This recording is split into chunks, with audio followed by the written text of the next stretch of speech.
What's up, you guys? Welcome back to another one. If you are new to the channel, I'm Gold Pony. I do new car, truck, SUV reviews on YouTube, and today we are in the new 2022 Kia K5 courtesy of Scott at Fred Beans Kia in Mechanicsburg, PA.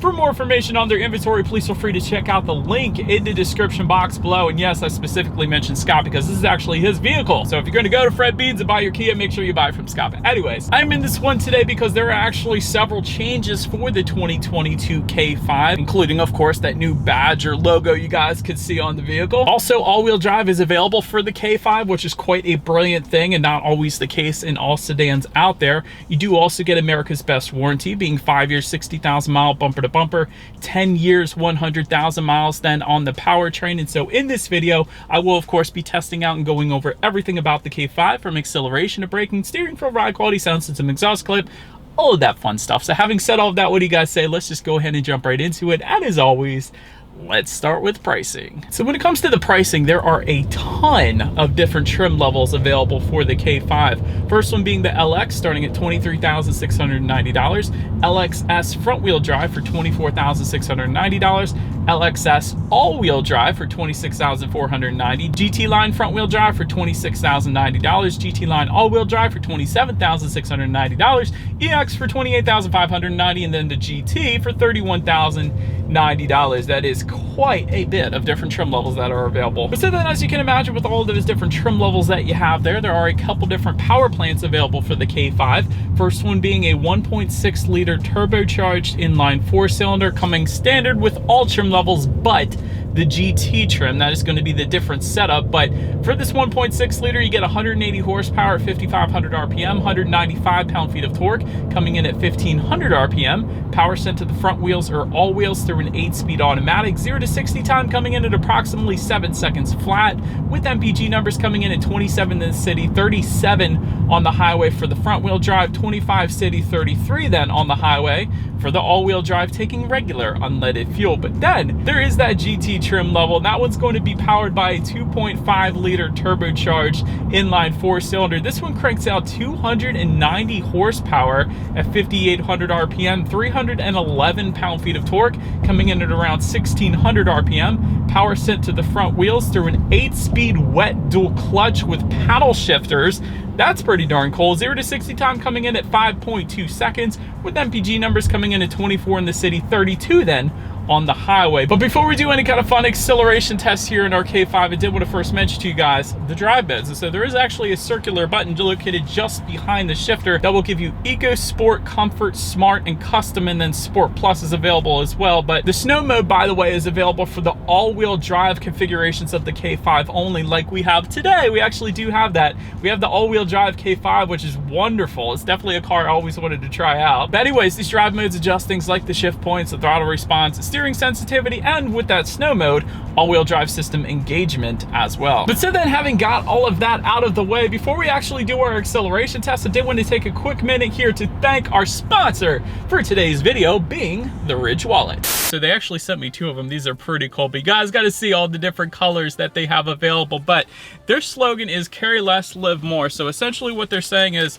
if you're tired of big bulky wallets in your pocket, go with this because it is a fraction of the size, and it's pretty heavy duty as well. Actually holds up to 12 cards in this wallet. I don't think anyone has more than 12 cards these days anyways. There's over 30 different colors and styles available, including carbon fiber and burnt titanium. This is actually the burnt titanium I have here, you guys, and I also got a navy blue aluminum one as well. But there's tons of different designs out there, and of course, since they are built so durable, the Ridge actually warranties them with a lifetime warranty. So for whatever reason they break, you simply just send it back and they'll send you out a new one. But the Ridge team is actually so confident that you will like it, they'll actually let you test drive it for 45 days, and then you can send it back for a full refund if you don't love it. And it's also made with RFID blocking technology, which protects you from digital pickpocketers as well, which is pretty nice. So definitely feel free to check them out. I'll pin a comment in the comment section below this video, as well as in the description box. And of course, feel free to use my referral code, being Gold Pony, for an additional 10% off when you actually go to purchase your Ridge wallet. And lastly, I did want to also mention they do have other products available, like this waterproof backpack that I'm going to be using from now on for my camera gear,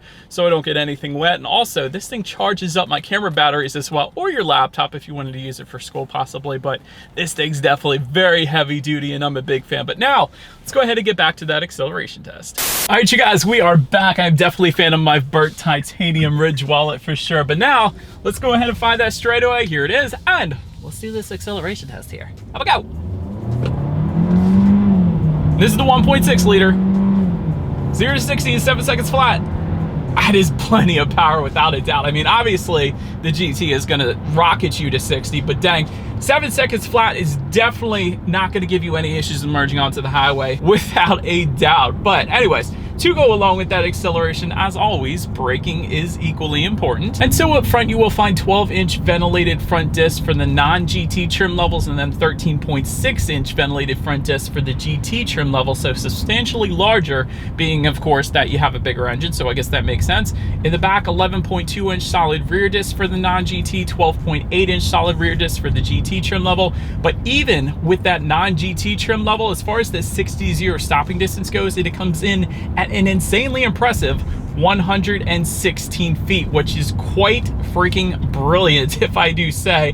That's sports sedan good, you guys. Usually sedans come in the 120s, SUVs typically come in the 130s, so 116 feet is plenty respectable without a doubt. As far as the braking feel goes, you can really tell that number is true because it instantly brings you to a stop. Is definitely, without a doubt, on the firmer side of the braking situation here. Not a soft braking feel whatsoever, which is a brilliant thing if you want to come to a quick stop on the highway perhaps. So wonderful, wonderful braking on the K5, at least in this vehicle here that we have today. It really is quite good. I'm not just saying that, it's wonderful. But anyways, touching on suspension and handling, up front you're going to get a McPherson strut front suspension. In the back, independent multi-link rear suspension, front and rear stabilizer bars. As far as ride quality goes, it's perfectly fine. I have had no issues whatsoever in my short test drive here today. I'm on some pretty smooth roads here in Mechanicsburg though, but still no issues whatsoever. As far as steering feel goes, it is noticeably different depending upon which drive mode that you put it in. So I do have it in that sport driving mode right now still, and it is a heavier feel to it. Wouldn't have minded a bit heavier of a feel to the steering in the sport driving mode, kind of like maybe the Lexus IS 350. I don't know. I always refer to that steering feel because that is the best, but still, it's plenty fine. The comfort driving mode definitely makes it a little more loosey-goosey, but the cool thing is that custom driving mode, you can actually make the steering feel heavier, but not that instant acceleration that you wanted to get all the time in the sport mode if you wanted to do that. That's what I personally do in my own vehicle. But as far as cabin noise goes, it's perfectly fine. I am driving right now, as you guys can see. I'm going around 30 miles per hour, but there isn't a whole lot of exterior wind noise coming into the cabin, at least right now, so I've had no issues there. And maybe that's due in part because there is an acoustic laminated front windshield that comes standard on the K5, so it is gonna absorb a lot of that exterior noise, so that's definitely a good thing. And touching on visibility, I can see perfectly fine out the back, and typically with sedans, you are not gonna have any issues with visibility anyways. But that about rounds out the performance segment of this review, you guys. Let's now go ahead and take a look at the exterior of our brand new 2022 Kia K5. All right, so here she is, you guys, the new 2022 Kia K5. And before we start this one, I did want to give a quick disclaimer. There are a couple slight modifications on this one by the salesperson. So there are some blacked out window surrounds as opposed to the chrome window surrounds that typically come standard. And there is some tinted windows, of course, as you guys could probably tell, and some tinted front lighting as well. You guys can see those little amber turd signals. Typically they're that color, but it is slightly tinted. So did want to cover that real quick. But anyways, let's go ahead and start up front on this K5 here. You do have that new Kia logo that I personally love. I think it's a million times better than the previous Kia logo. Gives it a much more sporty appearance. Just the logo alone, in my personal opinion. Up front, you will find a GT specific front grille for the GT trim level, obviously, and the GT line as well. We do have the GT line, by the way, in case anybody was curious. Multi-reflector LED headlights coming standard for all trim levels. They do come, of course, with the automatic feature, meaning when it starts to get dark out at night, those headlights will turn on automatically for you there. Amber colored LED daytime running lights. I absolutely love that for all trim levels across the board. And just below, LED fog lights coming standard for the GT and GT line trim levels. But I will say, overall, with the leaves falling majestically in the background, definitely a very good looking front end to the K5 without a doubt. Wonderful looking car here. But anyways, let's now go ahead and make our way to the side of the K5. All right, so now since we are around to the side, like I just mentioned to you guys, there are some silver accenting on the upper portion of the windows that kind of ties into the trunk. Let me just show you close up real quick. So upper portion of the windows, typically it'll be silver, and then it kind of goes down and it goes around the trunk here at the bottom as well to the other side. But in this case, that was tinted or blacked out, however you want to put it. So that is what you guys are currently looking at, and I personally love it. I think this is something Kia should offer as a factory option in the future. This blacked out look, maybe a black line kind of trim level perhaps, but definitely a very nice look to the K5 without a doubt. But illuminated door handles, I love that, coming standard on all trim levels but the LX. Body colored power adjustable side mirrors come with all trim levels without the GT in its name, I'll put it that way. You will get gloss black side mirrors with the GT and GT line, that's why I mentioned that. Heated side mirrors for all trim levels across the board with LED integrated turn signals then, only if you go with the GT or the GT line. So again, that's why we have them today. But anyways, then take a look at the wheel configuration. 16-inch alloys coming with the LX and LXS front wheel drive. 18-inch gray machine finished alloys for the LXS all-wheel drive and EX. 18-inch gloss black machine finished alloys for the GT line, and 19-inch alloys then for the GT. But certainly a very nice looking side profile, especially with the tinted windows and the blacked out silver accents. But anyways, let's now go ahead and make our way to the back of the K5. All right, so now since we are around to the back, gloss black rear spoiler coming with the GT and the GT line trims. You guys can see that on the back there. New Kia logo, as with all 2022 Kias, of course. LED taillights coming with the GT and GT line. And of course, you have a very nice rear diffuser in the center of it all down there. That is actually going to come with the GT and GT line trim levels once again. And then to the sides, this is something that bothers me slightly. You would think there were dual exhaust outlets because of the silver accenting around where you would think the dual exhaust outlets would be, but there is not. That's fake, just like Audi and Volkswagen does. But anyways, there is a single exhaust outlet all the way down below. But I will say those fake exhaust outlets do actually become real with quad tips if you were to go with the GT trim, but that is the only trim that's going to give you that. Otherwise, you have the single exhaust outlet. So as always, I do believe you guys know what we have to do next. Here is that exhaust clip.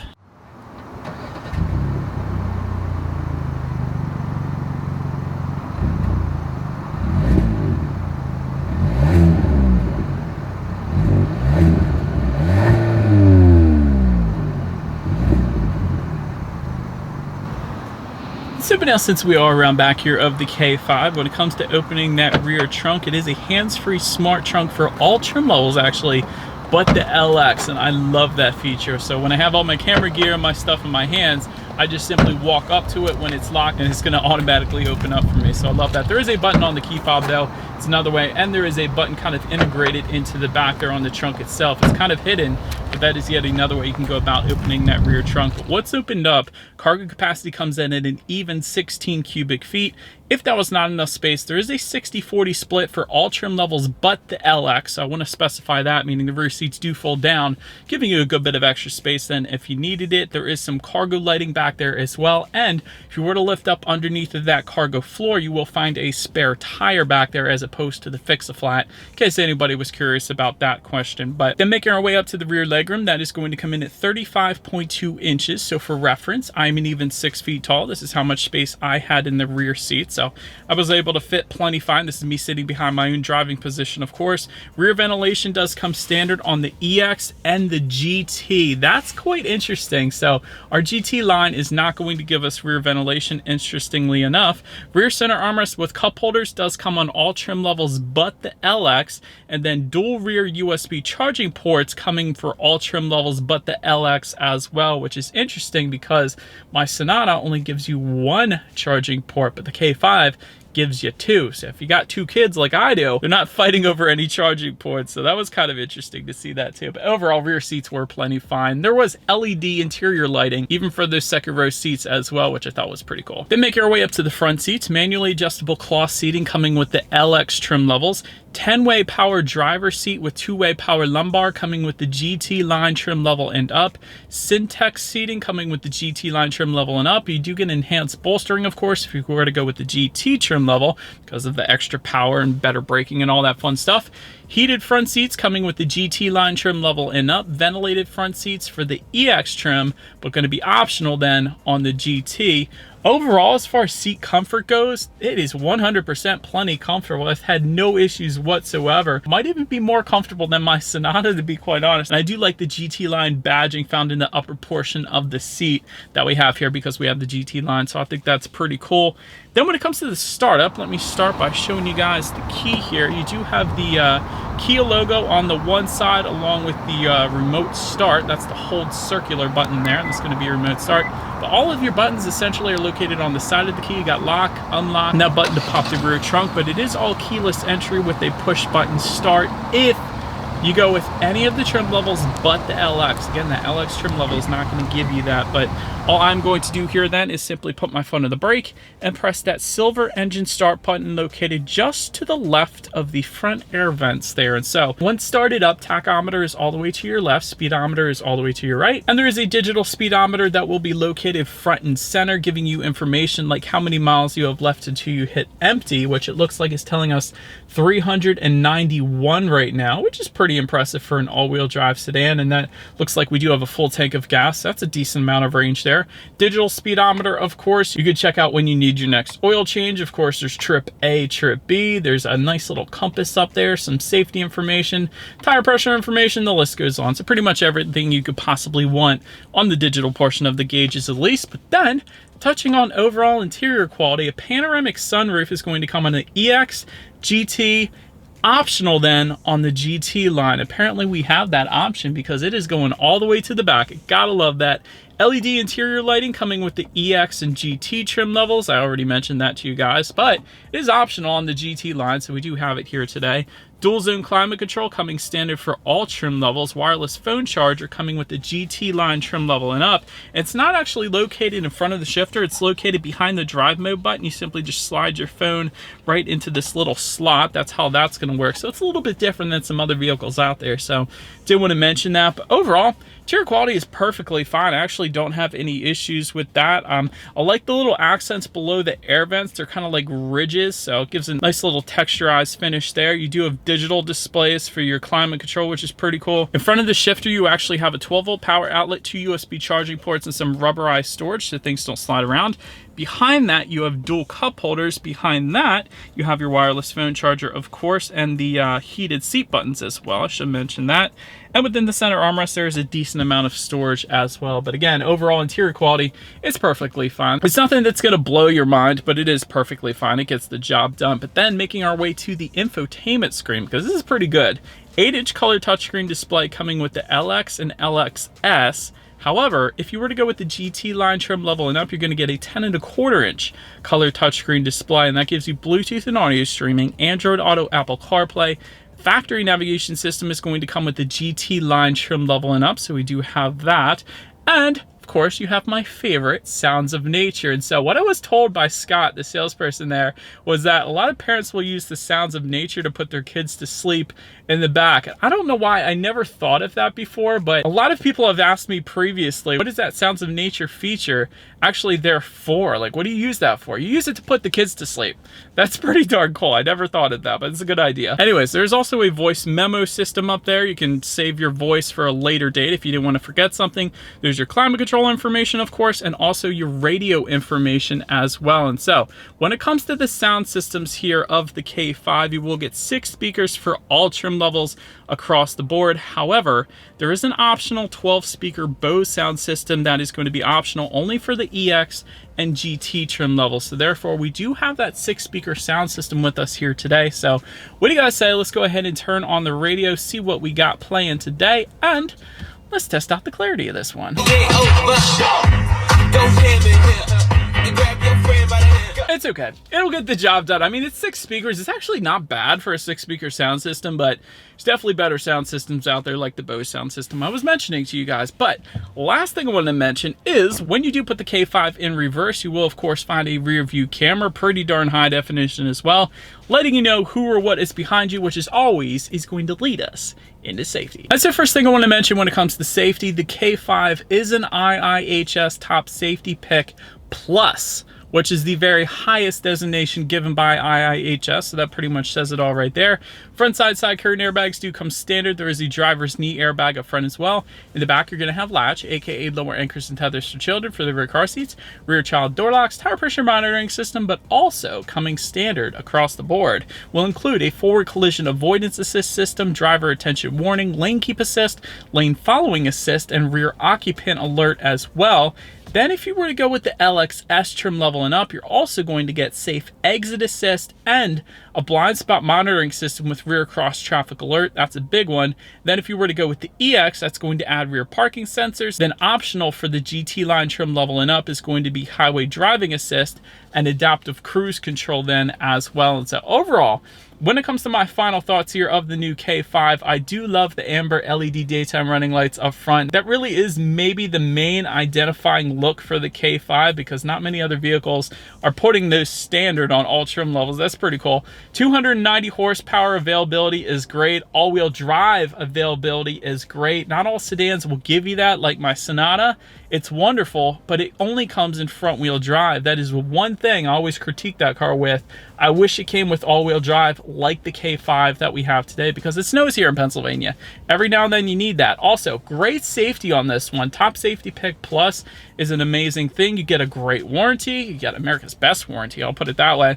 As far as room for improvement goes, one of the things is the shifter. I feel like the shifter could be switched up a little bit as far as the top part of the shifter. I like the shift boot. I don't know, it just feels a little bit cheapy, I guess. And also digital gauges would be wonderful on the K5. You get them on the Sonata, but you don't get it on the K5. That's really my only two room for improvements. Other than that, this car is quite wonderful in my personal opinion. It's kind of my style. But anyways, let me know what you guys think of the K5 in the comments section below. That is about it for this one, you guys. Thank you so much for watching. Feel free to follow me on social media at the bottom of the screen if you want to see what's coming next on the channel before it actually gets to YouTube. Be sure to hit the subscribe and the bell notification button if you're into new car reviews. That is what we do here on this channel after all. Do appreciate you guys watching more than you know, and I will see you guys all in the next video. Stay gold.